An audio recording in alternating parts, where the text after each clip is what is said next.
Talking, talking, talking, talking. Hello, hello, hello. Hang on, my mic decided it didn't want to work. How about now? Yeah, there was my mic. So we're going to start over.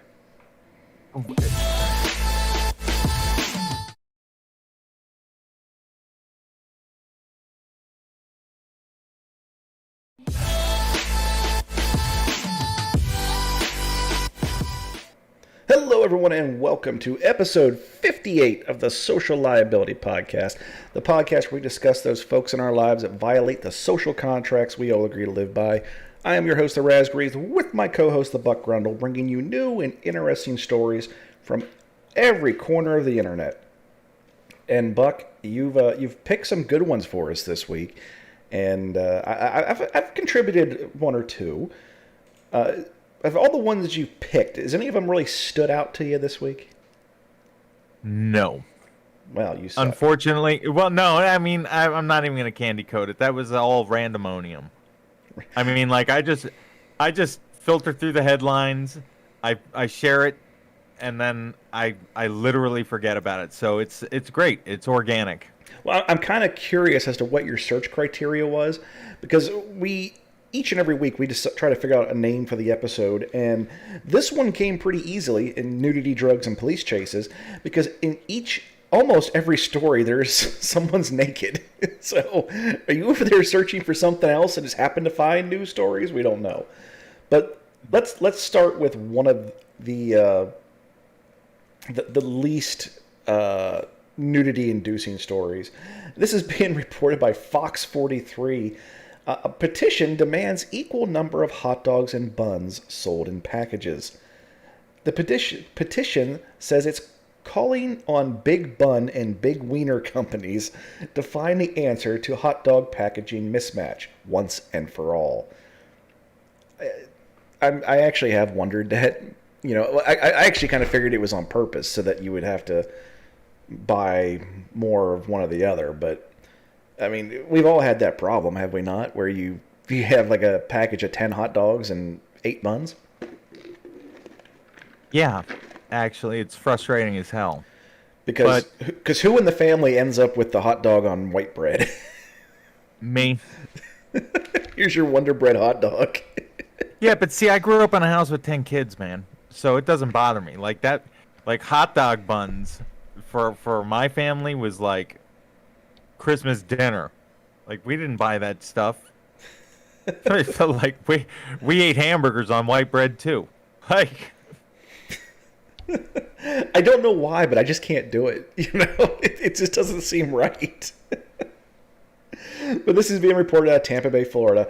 Be honest, it's something it's probably happened to you. You're shopping for a cookout at your place, and when you go to stock up on hot dogs, the number of hot dogs and buns isn't the same. And you're not alone. Thousands of people are taking action by signing a petition calling for there to be an equal number of buns and hot dogs sold in every pack. The Heinz Ketchup Company started the Heinz Hot Dog Pact. So this is a publicity thing put out by Heinz Ketchup. Just want to make that obvious. Let's get to some fun Oh, topics to help kick off your no, Friday. no, We all no, know stop it. what hot dogs look like, right? Stop it. Stop it. Well, this morning, I hate these freaking websites that have news videos embedded in the print media. This website has literally been up on my screen now for 20 minutes. 20 minutes, and all of a sudden it just decides to play the video as we're doing this. It's irritating. So sorry for that technical foul, folks. First down. The petition, okay. Just overnight, the petition hit 10,000 signatures. According to Newsweek, the National Hot Dog Sausage Council has the reason for the numbers. When hot dog buns were introduced, hot dogs were sold in varying quantities at the butcher shop. Not until 1940 were hot dog packages the way they are currently seen in the grocery store today. When manufacturers began packaging hot dogs, they chose the 10 to the pack formula. Today's hot dogs are sold most often in either 8 or 10-pound packs, but some are sold in other quantities as well. Sandwich rolls or hot dog buns most often come in 8-pack because the buns are baked in a cluster of 4 in pans designed to hold 8 rolls. When baking pans now come in configuration that allow them to bake 10 or even 12 at a time, The 8-roll pan remains the most popular. The council continued to explain to Newsweek, however, to save you from the bread aisle anxiety, you may need to purchase 5 bags to the 8 to the pack buns for 10. Well, Jesus Christ, we're going into high math here. And 10 to the pack hot dogs to break even. So this is a publicity thing being done by Heinz Ketchup. It's the Heinz hot dog pact, but it is funny, and it does, bring a question that people have had for years and years. That's genius. It is. That is an app. My hat goes off to Heinz. Like, well, there's somebody at Heinz who just got their yearly bonus because they came up with this viral marketing. And they didn't have to spend too much money. It already existed. No, they're using change.org, so they're using a platform that's not even theirs. They had to make a couple images, so their graphics guy had to work for a few hours, and they got a viral marketing campaign. It's hitting news sites all over the country. Yeah, but I mean, like, they didn't have to create a problem. All they had to do was just exploit one. I think it's brilliant. I love viral. It is. I love viral marketing when it works. I really do. There was back in my favorite thing of viral marketing came out in for Halo 2 and Halo 2 ODST. They had this thing called I Love Bees, and it was this hidden audio story that was hidden within a website that you can only access by solving these riddles, and there was phone numbers you had to call, and it was brilliant. It was brilliant.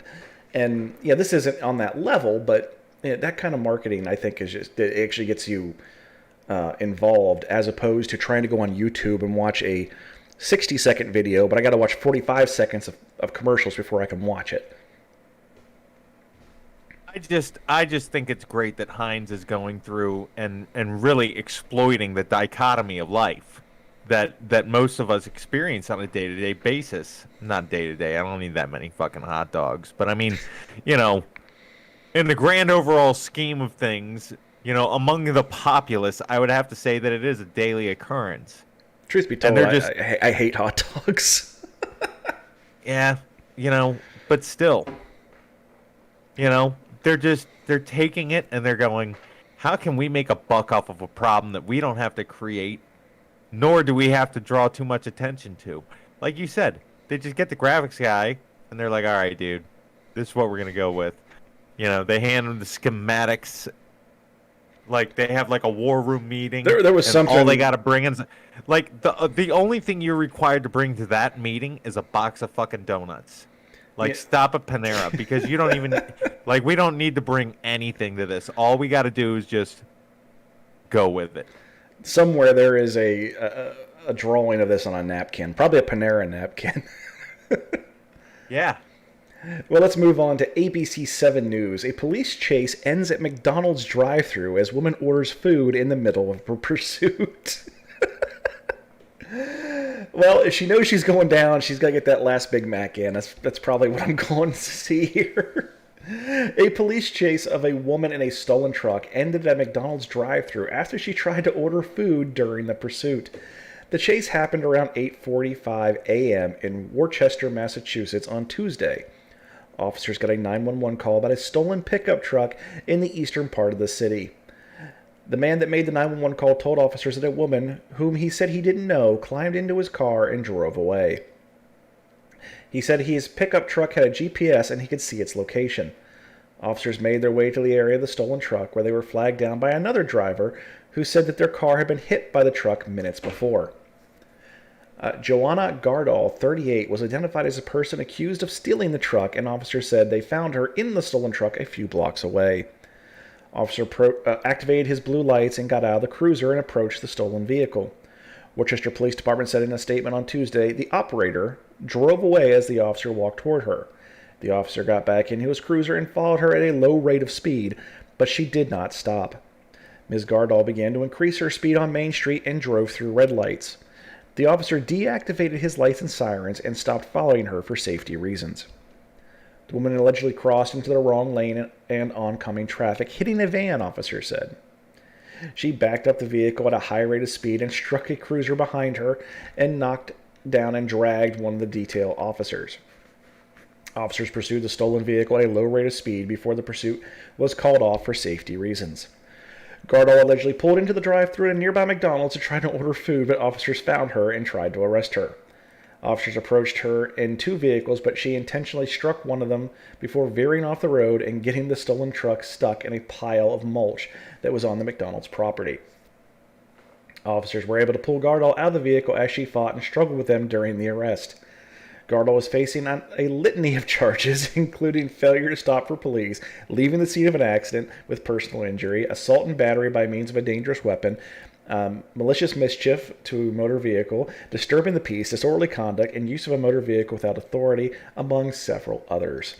The Worcester Police Department said that Gardel will now be arraigned in court, and the investigation into the incident is ongoing.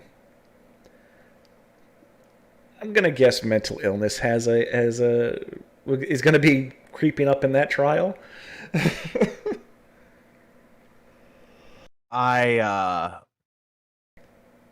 Wow.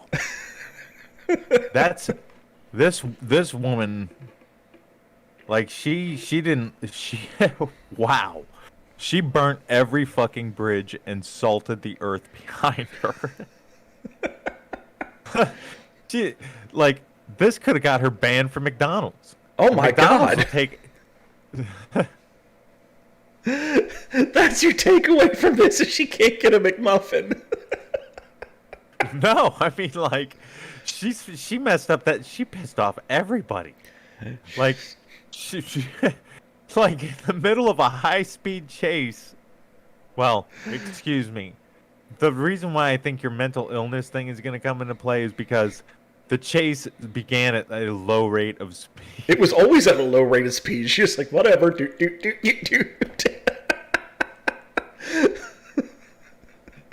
Like, she probably didn't even know that she stole the freaking truck. Like, she's probably just like, wow, something must be happening. I better slow down and let him go by me. Oh. And then she just goes to McDonald's. It reminds me of, like, back in the late 80s, early 90s when police helicopters and news helicopters really started becoming a thing. And we were getting, like, constant live feeds of police chases in downtown LA. And it got to the point where they were, like, orchestrating, you know, these chases so they could have, like, people down there, like, waving and holding up signs and everything. They'd be driving by their buddy's house to get them on TV. And it kind of reminds me of that in a certain way. Dude, I agree, man. Like, I remember the 20th. I remember back in the day when cops was a thing. People ate that shit up, man. News chases and police footage. Like, people were making shows off of that stuff. They still do. I liked Cops.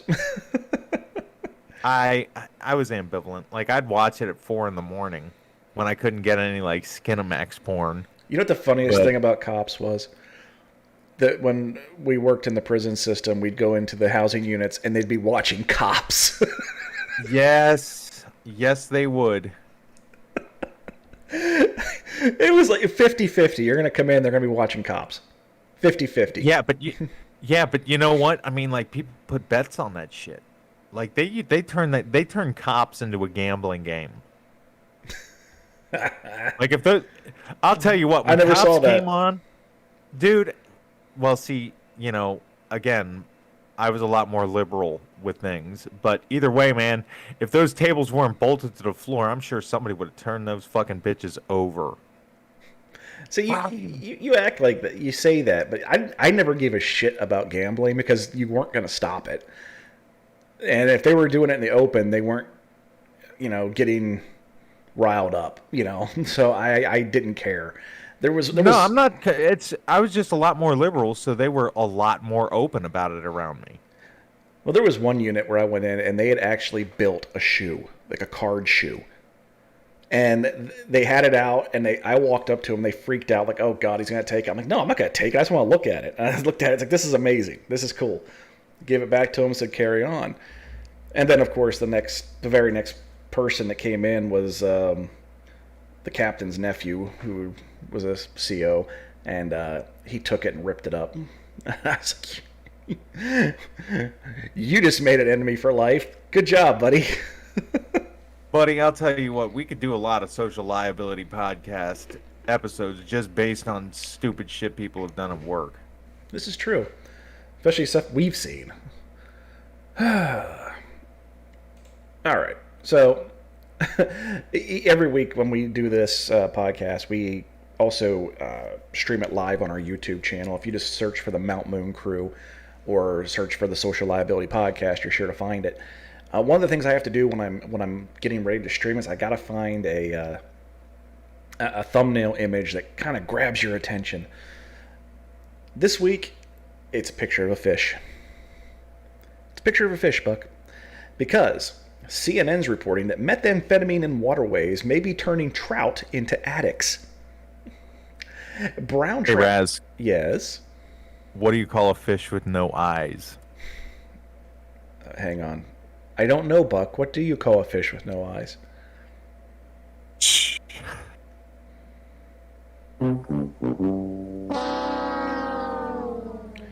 Brown trout can become addicted to the illegal drug methamphetamine when it accumulates in the waterways, according to new research. Research led by Pavel Horke, a behavioral ecologist from the Czech University of Life Sciences in Prague, set out to investigate whether illicit drugs after fish behavior at levels found in bodies of water. Alter fish behaviors, I'm sorry. The team put 40 brown trout in a tank of water containing a level of methamphetamine that was found in freshwater rivers for a period of 8 weeks before transferring them to a clean tank. Then every other day, the researchers checked the trout were suffering from methamphetamine withdrawal by giving them a choice between water containing the drug or water without. A further 40 trout were used as a control group. Trout that had spent 8 weeks in the water contaminated with methamphetamine selected water containing the drug in 4 days after moving to fresh water.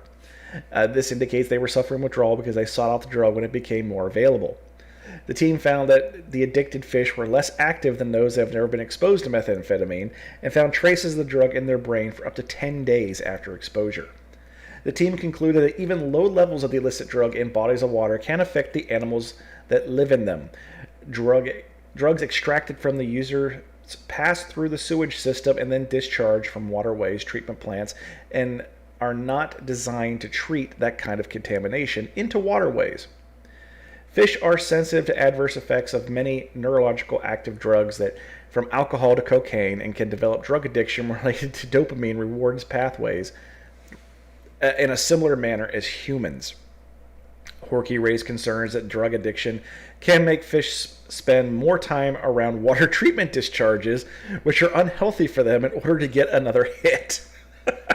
The freaking fish are jonesing by the pipe. Come on, someone flush. I need my hit. Oh my gosh. And the article goes on quite a bit, but the fish are just like, dude, come on, man. I need a fix.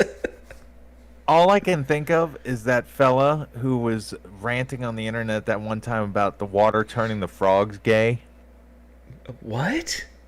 Yeah, I can't remember what the guy's name was, but he was ranting about some like political rant, and he's like, and now they're contaminating the water and it's making the frogs gay. He's gonna have a whole new freaking backlash because now we got what does a gay frog do? I have no idea. Like, this guy was insane.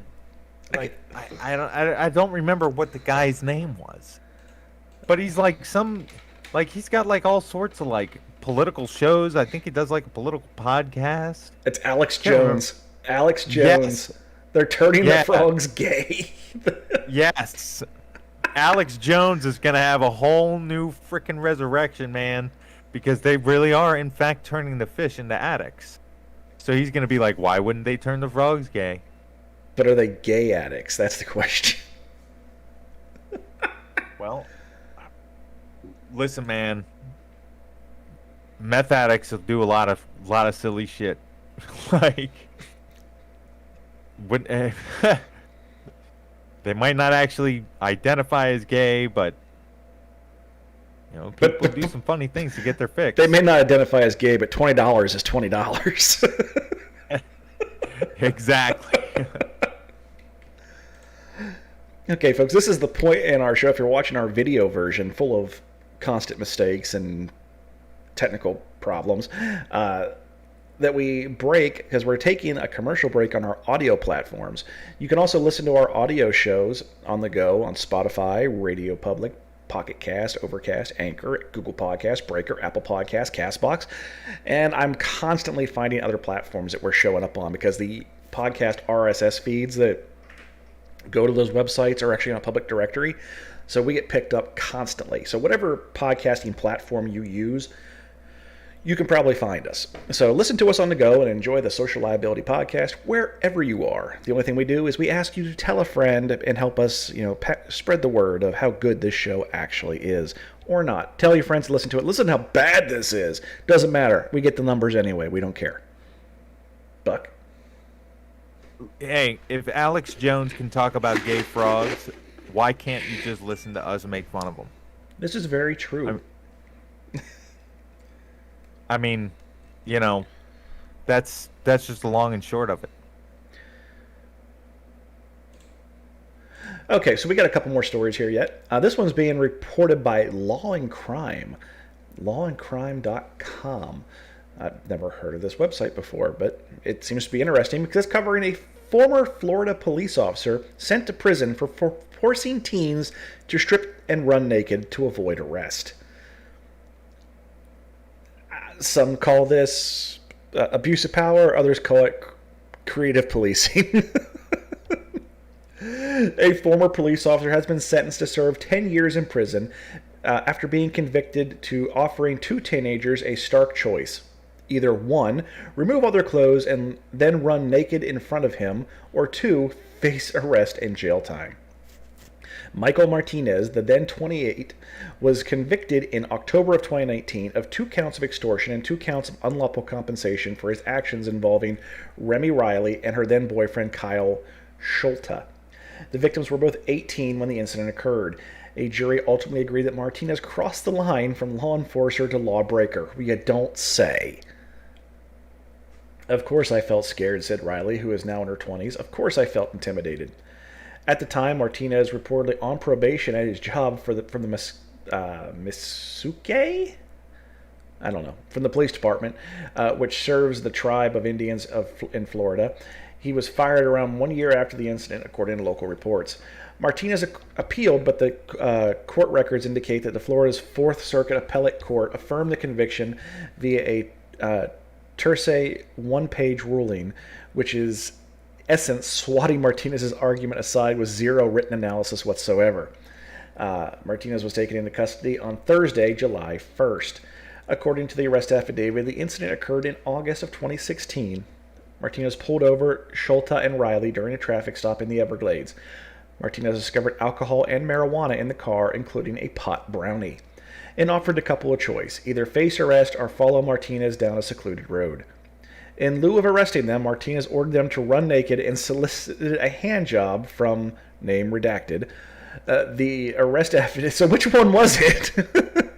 The arrest affidavit said, Schulte and Raleigh were threatened with arrest if they did not run naked, therefore they were extorted in violation of Florida law and human decency, in my opinion. Martinez made Schulte strip first, according to Schulte's testimony in trial. I was given a choice to either go to jail or run, so I took the choice to run naked. Kyle Schulte, now in his 20s, said at a trial according to local station. Then, according to Riley, Martinez turned to her, ordering her to remove all her clothes. I ran in the opposite direction, holding myself, Riley testified. I ran back in the opposite direction, holding myself. While I'm in the middle of holding myself, he's like, move your hands away from your body so I can see. Reports of the trial revealed that Martinez had solicited the sex act from Riley. Riley testified that the incident had taken an emotional toll on her. It was not what I wanted to do. I felt like I had no choice. At 18 years old, you don't feel like you don't feel like you should know what to do. Riley added to while addressing her shock at not quite knowing how to handle Martinez's bizarre request. I felt like that was his job, to do the right thing, she concluded. At Martinez's sentencing hearing on Thursday, Schulte reportedly sat directly across from the defendant in court. On July 2nd, Martinez filed a motion for a post-conviction relief. The case docket doesn't indicate when a hearing on the request will be held. The police department refused Law and Crime's request for comment. Yeah, so go to jail, man. That's freaking almost, that's borderline rape under the color of authority. Yeah. Yeah, I'd have to agree with that one, man. That's a pretty low thing to do. Of course, we do know of police officers who have very similar reputations that we've worked with in the past. When they retired, I thought it was a travesty that they were retiring to their home as opposed to a jail. But, it doesn't matter what side you're on, whether you're conservative or you're liberal. If you do not believe that some kind of police reform has to happen in this country, I think you're fooling yourself. I agree. I absolutely agree. It absolutely has to happen. I'm all for, coming up with something, like when you find somebody who has weed on them, making them destroy it, making them smash their bong themselves that they just bought, that kind of thing, and then not arresting them. But the whole concept of, okay, now I'm going to get my jollies off on this, different story entirely. Yeah, there's really no good reason to use authority to get somebody, like, if that's what you have to do to get somebody to actually be naked in front of you, is use your authority as a cop. Like, there's just so many other underlying issues there.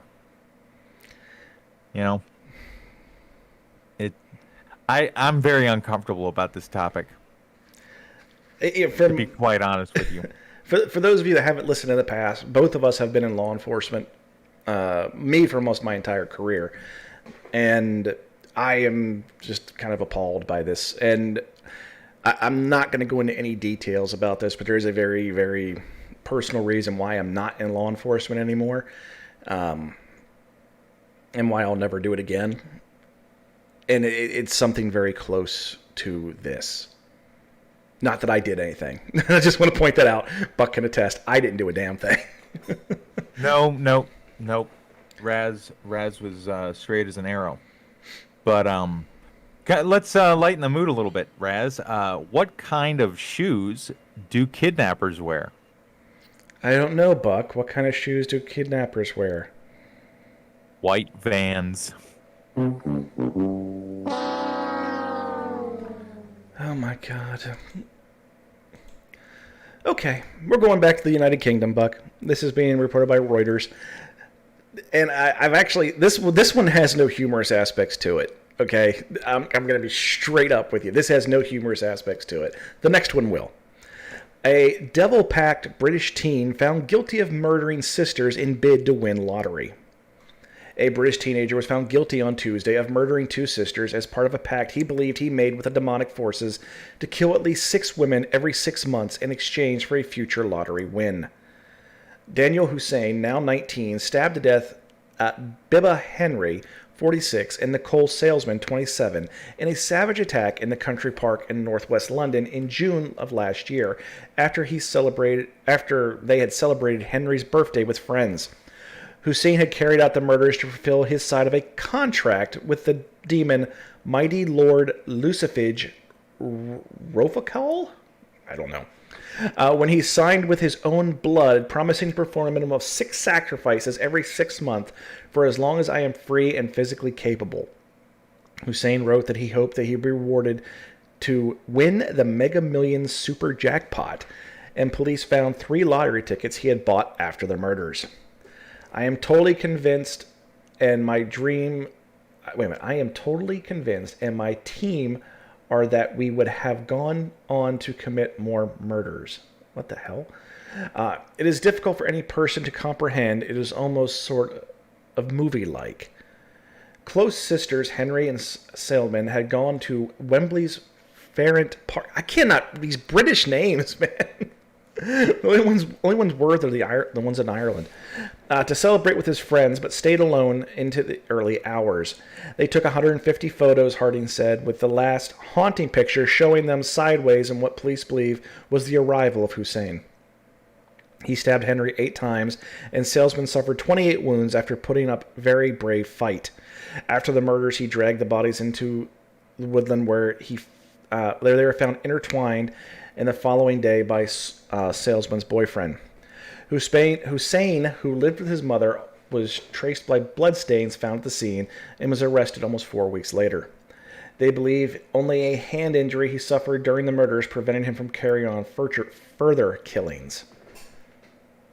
Oh my lord. When detectives searched the house, they found his contract and lottery tickets. There were also satanic symbols and handwritten books of spells, including one to make women find him attractive. Hussein denied involvement throughout, claiming to be an elaborate conspiracy, but a jury in London's Old Bailey court found him guilty of murder and will be sentenced at a later date. Police say it was unclear how he became fascinated with the occult. Officers knew that he had accessed the dark web, but could not gain access to his accounts as he refused to give them the passwords. He also had an iPad, which they could not unlock. Material that they could see showed that he chatted with others online, but was more to do with love spells, the police told reporters. Harding described Hussein as planning to go to a summer camp in the United States as a very arrogant young man, but otherwise unremarkable. He had been diagnosed with autism, but had no involvement with mental health services. The teenager, who detectives said had shown evidence of some far-right thoughts, was referred by his school in 2017 to Britain's counter-extremism program, but was discharged with no further outstanding concerns the following year. To compound the victim's suffering, 2 police officers were charged with misconduct in public for taking inappropriate photos at the murder scene and sharing them on WhatsApp. The victim's mother, Mina Salesman, a retired Church of England archdeacon, thanked the police on Tuesday for helping bring Hussein to justice. Today we remember our girls as wonderful, strong women they were. We hope that they will some good will come out of this horrible story, she told reporters. I'd have taken those fucking lottery tickets. Seriously? That's your first comment after hearing this? I've got nothing else constructive to say. And I'm the sick, twisted fuck? No, you know what? Again, it's an awkward situation. I'm relying on the fact that I'm in a wheelchair to get away with saying silly shit like that. Well, you can't. I did.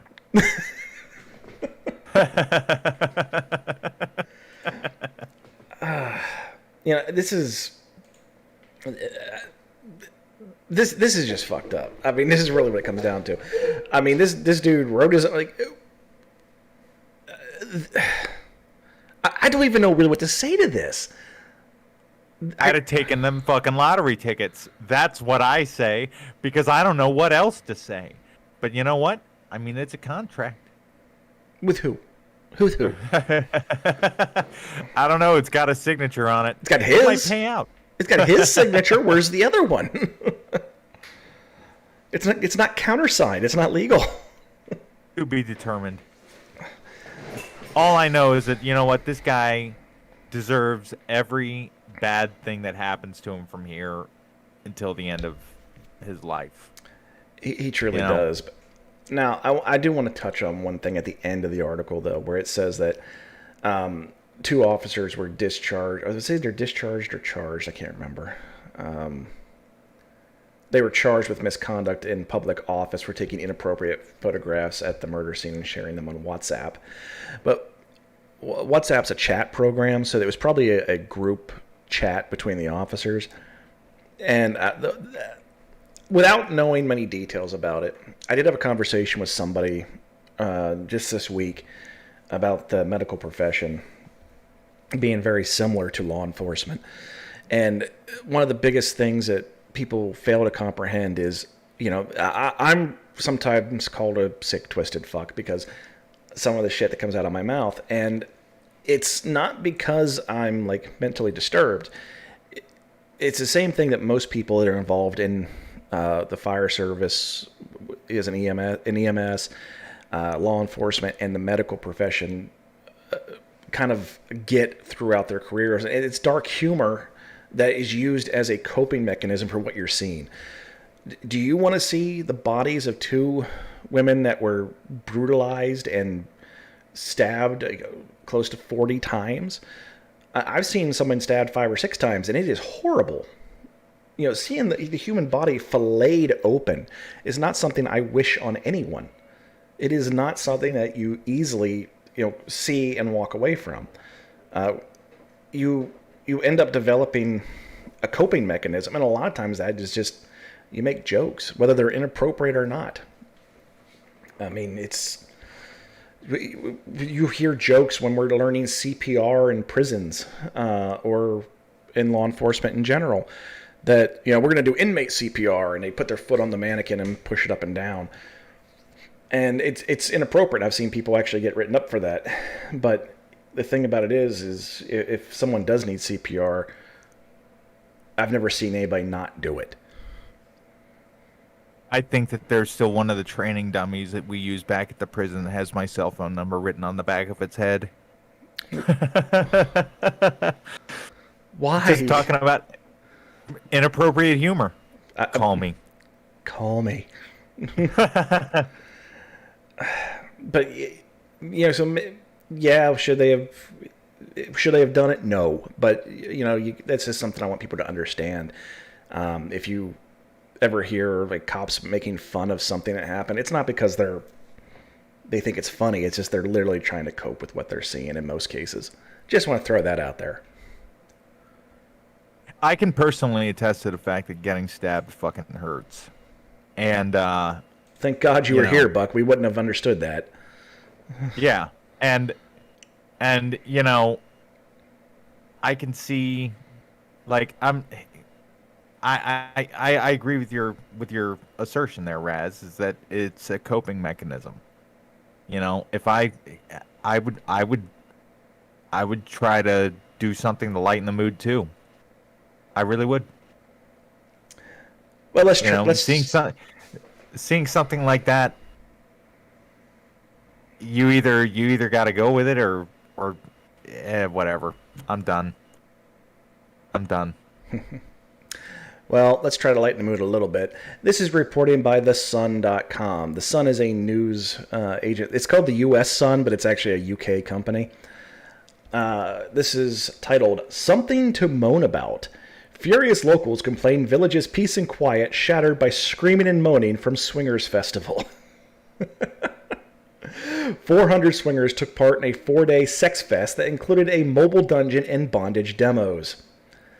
The happy campers descended on the fields near Grantham, Lincolnshire on Friday to take part in a swingathon, which was almost cancelled last week after organizers claimed it was too much hassle.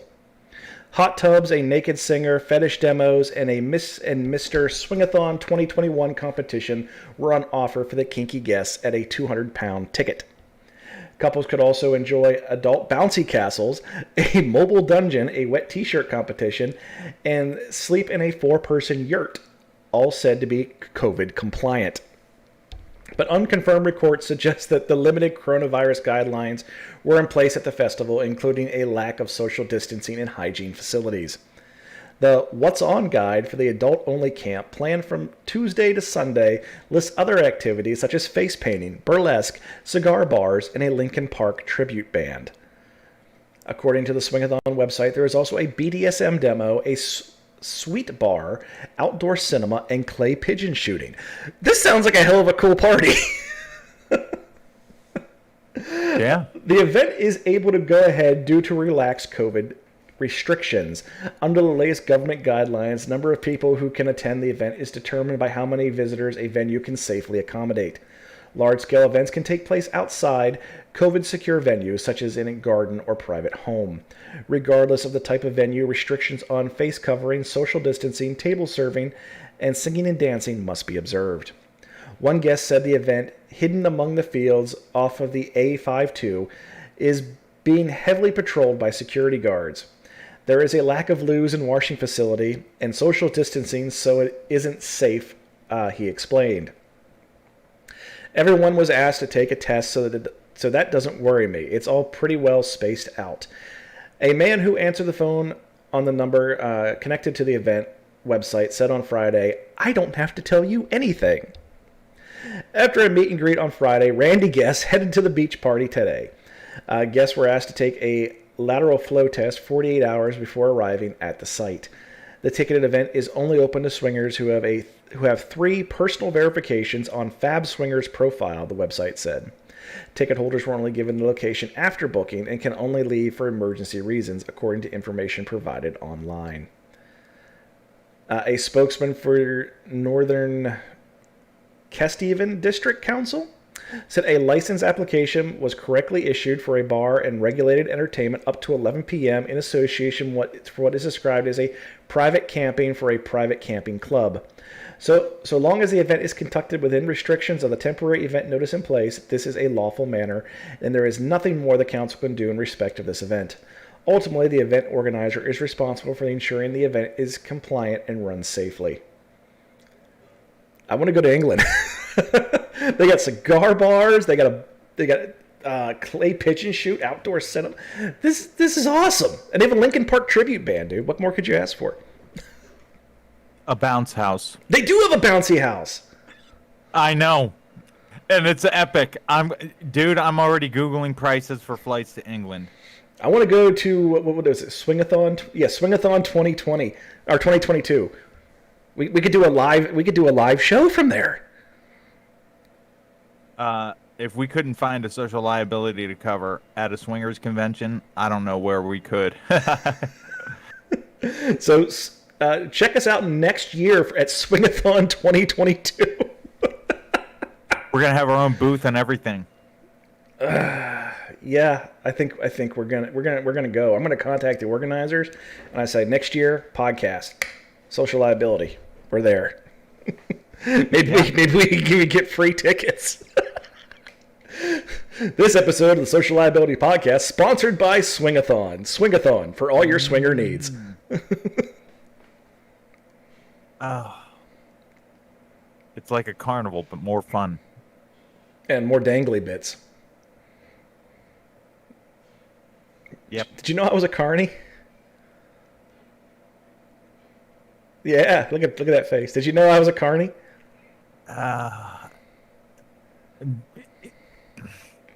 When I was like 15. The better question is, are you surprised that I was a carny? No, I'm not surprised. I know you were a carny? No. When I was like 15, I ran away with the circus. I really did. I met your mother. I don't blame you. This is true. But there was a fair that came to town every year. Big freaking event. And a lot of us would go around and ask the games and stuff and the rides as they were setting up, hey, you gonna need any help this week? And, we'd get like $50 a day, which cash, as a kid, you're like, yeah, this is awesome. And, and then, at the end of the week, they're like, hey, we're going to this town. You want to come with us? That's how I spent my summer. I was going around and working in a balloon booth, popping balloons with darts. And one of the things I did all day long, just in case you're wondering, was that when we were slow, I'd take the new darts and I'd keep throwing them into a block of wood over and over and over again to dull them. And if anybody asked what I was doing, I was just bored. Yeah. So those games are rigged, just so you know. In case someone says, no, they're not rigged. Yes, they are. You should have been throwing them into the frickin' asphalt, man. Giving people darts that look like elf shoes. Oh, jeez. That is unfortunately all the stories we have this week, folks. So if you enjoyed what you listened to, make sure you subscribe, tell a friend, and come back next week, because we do this each and every week. And we've been doing it for 58 weeks in a row, Buck. 58 weeks. We haven't missed a single episode yet. I'm rather impressed. No, we by haven't, us. man. I'm impressed by us. Me too, man. We even like recorded in advance for a vacation. I mean, like, we're committed to this. I recorded one time from a hotel room. I mean, it's so when I was moving across the country, we actually filmed it, or recorded rather. It was just an audio version. We didn't do the video version in a hotel room that had less than it was a nasty room. But so make sure you tell a friend. Listen to us every week, and if you want to leave a review, our reviews are awesome. We love reading those, and we usually read them live on air. So that being said, folks, I am the Razgrees, for my co-host, the Buck Rundle, wishing you a happy week, and we'll see you next week on the Social Liability Podcast.